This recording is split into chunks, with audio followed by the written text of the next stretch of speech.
After the show, I read a comment on Twitter on SRK, Shah Rukh Khan's Twitter, that he said that post-show he had some discussion with you. I fully respect all the hadiths. I Yeah. have read the Quran in my own way, in Arabic and in English. السلام علیکم ناظرین. Doctor Zakir Naik صاحب سے پہلا سوال جو کیا گیا وہ یہ تھا کہ شاہ رخ خان اسلام کو پھیلانا چاہتے ہیں تو کیا یہ ہر مسلمان کے لیے لازمی ہے کہ اسلام کو دوسروں تک پہنچایا جائے اور کیسے پہنچایا جائے؟ اس طرح شاہ رخ خان نے کہا تھا کہ دل سے مسلمان ہونا ضروری ہے نہ کہ ظاہر سے. تو ڈاکٹر ذاکر نائک صاحب نے جواب میں خود خوب تفصیل سے سمجھا دیا اور یہ ویڈیو بنانے کا فیصلہ اس لیے کیا تاکہ آپ حضرات کمنٹ میں ضرور شاہ رخ خان کی ہدایت کے لیے دعا کریں. مزید ڈسکس کرنے سے پہلے اس ویڈیو کو لائک کریں اور چینل کو سبسکرائب کر کے بیل آئیکن پہ ضرور کلک کریں.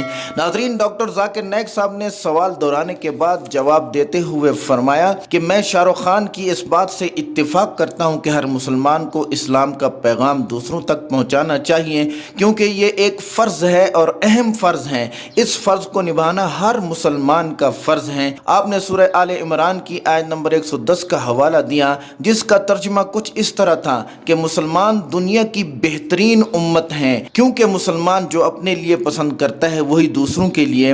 آپ نے ایک اور آیت کا حوالہ دیا جس میں اللہ تبارک و تعالی نے ارشاد فرمایا کہ نیکی کا حکم کرو اور برائی سے روکو. ڈاکٹر ذاکر نائک صاحب نے اس کی وضاحت کرتے ہوئے فرمایا کہ مسلمانوں کو بہترین امت کیوں قرار دیا گیا ہے. اس کی وجہ یہ تھی کہ کیونکہ مسلمانوں کو لوگوں کو بھلائی کی طرف بلانے اور برائی سے روکنے کا حکم دیا گیا ہے. اس وضاحت کا مطلب یہ ہے کہ ہر مسلمان پر اسلام کا پیغام پھیلانا فرض ہے. ڈاکٹر ذاکر نائک صاحب نے مزید فرمایا کہ قرآن میں متعدد صورتیں ہیں جن میں یہ حکم دیا گیا ہے کہ تم دوسروں تک اللہ تعالیٰ کا پیغام پہنچاؤ، جیسے کہ سورہ عصر میں ارشاد فرمایا گیا جس کا مفہوم یہ ہے کہ جنت میں جانے کا ایک ذریعہ یہ بھی ہے کہ لوگوں کو بھلائی کی تلقین کی جائے. ڈاکٹر ذاکر نائک صاحب کا کہنے کا مقصد یہ تھا کہ اسلام کا پیغام ہر مسلمان کو پھیلانا چاہیے. ناظرین، ڈاکٹر ذاکر نائک صاحب سے دوسرا سوال ایک شخص نے یہ کیا کہ شاہ رخ خان نے اپنے ایک ٹویٹ میں کہا کہ ایک شو کے بعد ان کی ڈاکٹر ذاکر نائک صاحب سے بہت غیر رسمی اور اچانک ملاقات ہوئی تھی. ڈاکٹر ذاکر نائک صاحب سے درخواست کی گئی کہ اس غیر رسمی گفتگو کے بارے میں بتایا جائے. جواب میں ڈاکٹر ذاکر نائک صاحب نے کہا کہ جی ہاں، شو ختم ہونے کے بعد میری اور شاہ رخ خان کی تفصیلی ملاقات ہوئی اور خوب گفتگو ہوئی جو آدھے گھنٹے پر محیط تھی. یہ ایک بہت اچھا تجربہ تھا. آپ نے فرمایا کہ بہت سی باتیں ایسی ہیں جو پرسنل ہیں اور میں عوام کے سامنے نہیں کہنا چاہتا. میں ان سے پہلی بار ملا تھا. شو سے پہلے تک میرا ان کے بارے میں یہی خیال تھا جو میڈیا پہ کہا جاتا ہے اور لوگ کہتے ہیں کہ وہ اسلام کی مخالفت میں باتیں کرتے ہیں وغیرہ وغیرہ. آپ نے کہا کہ میں نے بذات خود ایسا نہیں سنا اور کسی کے بارے میں کوئی بات کرنے سے پہلے میں قرآن پاک کی آیت کی پیروی کرتا ہوں جو سورہ حجرات کی آیت نمبر 6 ہے جس میں اللہ تبارک و تعالی فرماتے ہیں کہ کسی بھی بات کو تیسرے شخص تک پہنچانے سے پہلے اس کی تصدیق کرو. یہی نسخہ میں کسی کے متعلق رائے دینے سے پہلے استعمال کرتا ہوں اور اپنے اوپر استعمال کرتا ہوں تاکہ کوئی غلط بات نہ ہو جائے. جیسے کہ مجھ سے اسامہ بن لادن کے بارے میں پوچھا گیا تو میں نے کہا کہ میں نہیں جانتا. یہی بات میں شاہ رخ خان کے بارے میں کہوں گا کہ اللہ بہتر جانتا ہے. لیکن اس شو میں نے یہ محسوس کیا کہ بھلے ہی وہ باعمل نہ ہوں مگر ان کے جوابات بقیہ تمام مسلمانوں سے بہتر تھے سوائے مولانا محمود مدنی مدظلہم کے علاوہ کیونکہ وہ ماشاءاللہ بہت بڑے عالم دین ہیں. لیکن دوسرے مسلمان حاضرین سے ان کے جوابات بہتر تھے یعنی شاہ رخ خان کے. وہ مکمل اتفاق کر رہے تھے کہ گانا ڈانس وغیرہ کرنا حرام ہے. شاہ رخ خان نے مزید یہ بھی کہا کہ آپ کو صحیح معلومات کے لیے علماء اور مذہبی اسکالرز سے رجوع کرنا چاہیے. ڈاکٹر ذاکر نائک صاحب فرماتے ہیں کہ شو ختم ہونے کے بعد شاہ رخ خان میرے پاس آئے اور مجھ سے مسلم شناخت کے بارے میں سوال کیا کہ ڈاکٹر صاحب یہ کتنا اہم ہے کہ داڑھی رکھی جائے اور ٹوپی رکھی جائے. تو پھر ڈاکٹر ذاکر نائک صاحب نے کہا کہ وہ کوئی ٹاک شو نہیں تھا، نہ وہاں کیمرے اور میڈیا تھا، لہٰذا میں نے کھل کر شاہ رخ خان کو وضاحت دی کہ مثال کے طور پر امتحان ہے اور اس میں مسلم شناخت کا ایک نمبر ہے جبکہ باقی اعمال مثلا جھوٹ نہ بولنا، مدد کرنا وغیرہ کے